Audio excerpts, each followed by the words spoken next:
Control of the United States Senate is very much up for grabs this fall, and new polling from the New York Times and Siena College shows just how competitive the map has become.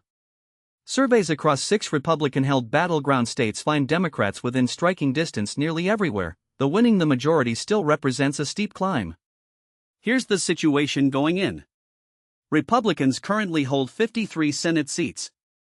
That means Democrats would need to flip at least 4 seats while holding every one of their own vulnerable incumbents. The 6 states the Times and Siena focused on, Alaska, Iowa, Maine, North Carolina, Ohio, and Texas, represent the Democratic Party's best realistic shots at doing exactly that. Now, President Trump carried 5 of those 6 states in the 2024 election, and across all 6 he won by an average of 8 percentage points. So these are not naturally friendly territory for Democrats.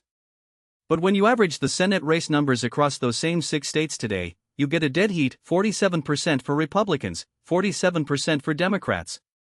That is a remarkable swing in the political environment in a relatively short period of time.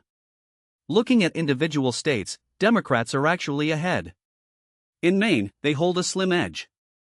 In North Carolina, where Roy Cooper, the popular Democratic former 2-term governor, is running, the Democratic candidate holds a more substantial lead. But Republicans are narrowly ahead in Alaska, Iowa, and Ohio, and Texas is essentially tied. What is driving this shift?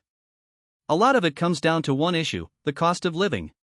Voters across all 6 states told pollsters they are thoroughly frustrated by rising prices, and many of them are pointing the finger directly at President Trump. Just 36% of voters in these battleground states approved of how Trump is handling cost of living issues. Among independent voters, that number drops to a striking 24%.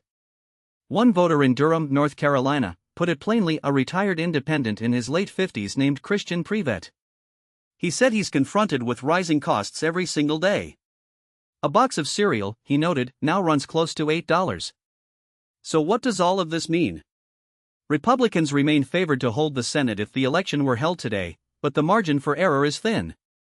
Democrats have a realistic path, and the political environment has clearly tilted in their direction.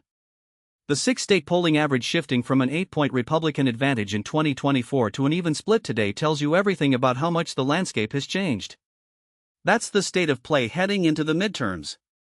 I'm your host, thanks for listening, and we'll keep watching these numbers as the fall approaches.